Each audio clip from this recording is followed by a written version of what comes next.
Olá, boa noite. Está no ar, ao vivo, mais uma entrevista Record Brasil em discussão. Estamos em guerra, uma guerra contra as drogas. E estamos perdendo. Será que alguém ainda duvida? Quando eu perguntava das diferenças, o que mudou no tráfico ao longo dos anos, a impressão que me passa é que houve uma profissionalização. Grandes corporações, eles têm hierarquia. Diogo que estuda esse assunto. Diogo, concorda ou não? Concordo. Eu acho que, na verdade, a proibição ela ajuda a você ter certos cartéis, porque é difícil você entrar no mercado quando esse mercado exige um aparato de violência muito grande.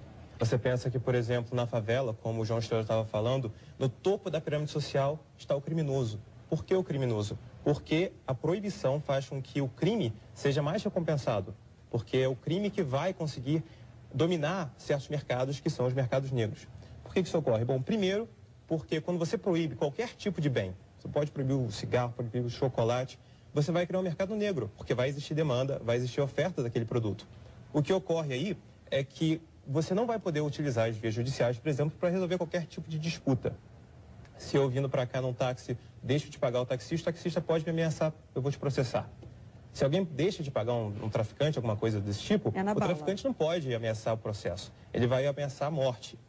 Então, o tipo de estrutura que se cria no mercado negro é um em que os criminosos constituem um grupo que tem a vantagem comparativa para dominar o mercado. Eu tenho dificuldade de visualizar esse mundo.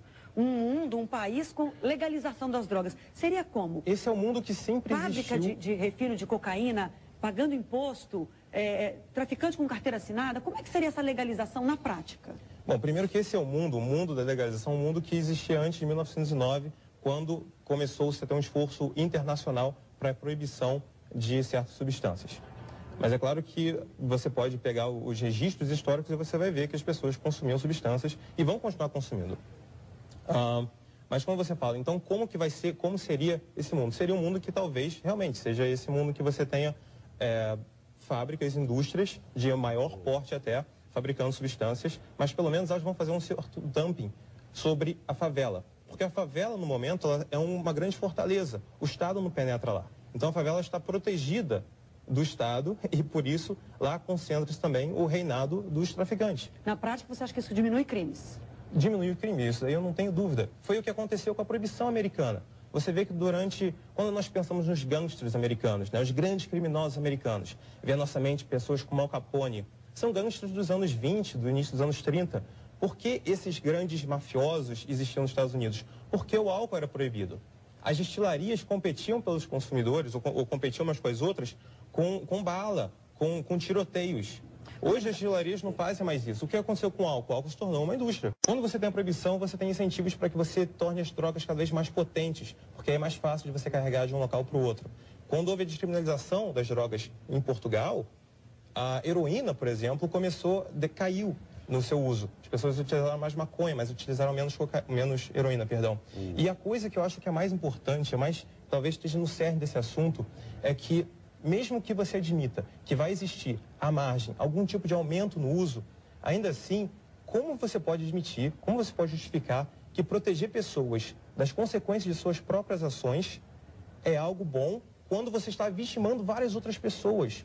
Como você pode dizer que você deve proteger um garoto de classe média alta das suas próprias escolhas quando você está punindo inúmeras famílias que são vítimas do crime? O que você está dizendo é que o governo, o Estado não deveria ter o poder de decidir sobre escolhas pessoais. Sim, agora o que o Diogo argumentou aqui, que a pergunta que ele colocou para a gente refletir, será que vale um Estado para proteger a população do mal, dos malefícios que uma droga pode provocar?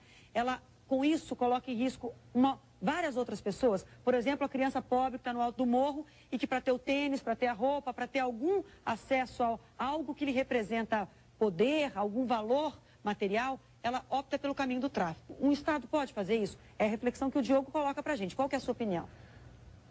Eu acho que o Estado tem muito mais a fazer, né? Que é cuidar dos seus cidadãos.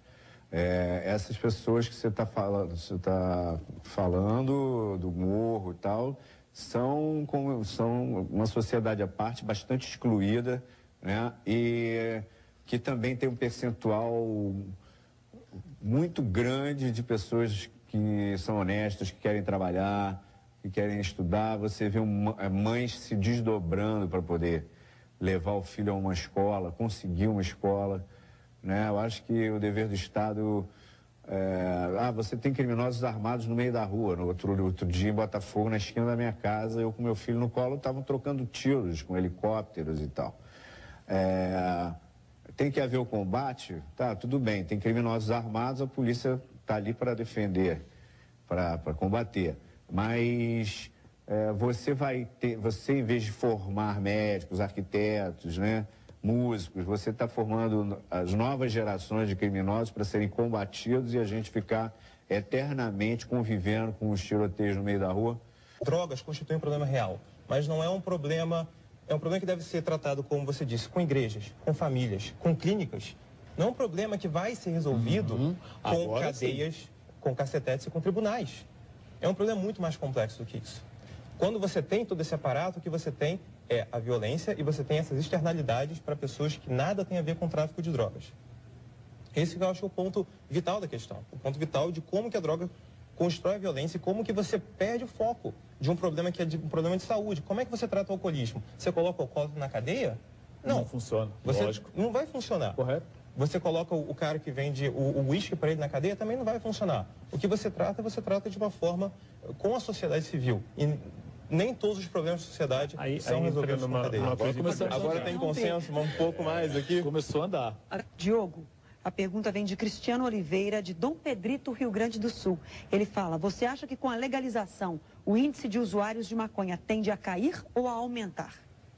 Eu tenho que admitir que se eu tivesse que apostar, eu apostaria que iria aumentar. Alguns defendem que existe um certo glamour na coisa ser proibida, que as pessoas fazem mais. Mas eu acho que se você tem algo num preço mais baixo, que seria o caso da maconha, até mesmo da cocaína, se for legalizada, você tem um aumento. Mas o que mostra a evidência empírica é que esse aumento não é tão grande assim.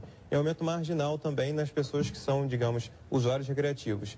Aqueles que são realmente os viciados, que têm toda a sua vida alterada por causa da droga, eles vão pegar a droga, seja ela proibida, seja ela legalizada. É uma margem recreativa. E se você pensa que nos Estados Unidos 40% da população já utilizou maconha, você não pode acreditar que 40% da população americana é completamente irracional e está perdida, incluindo 4 presidentes americanos, incluindo o presidente Obama. Então você vê que é possível algumas pessoas na margem utilizarem a droga e utilizarem de uma forma recreativa, que eu acho pessoalmente que não é uma coisa inteligente a se fazer, mas que é possível conviver com isso. Ninguém morre de overdose de maconha. No entanto, a proibição da maconha mata a gente todo dia. Então acho que pelo menos se você for pegar uma droga leve como maconha e vamos falar, então vamos experimentar, pelo menos legalizar a maconha. Eu acho que já seria um passo positivo para o Brasil.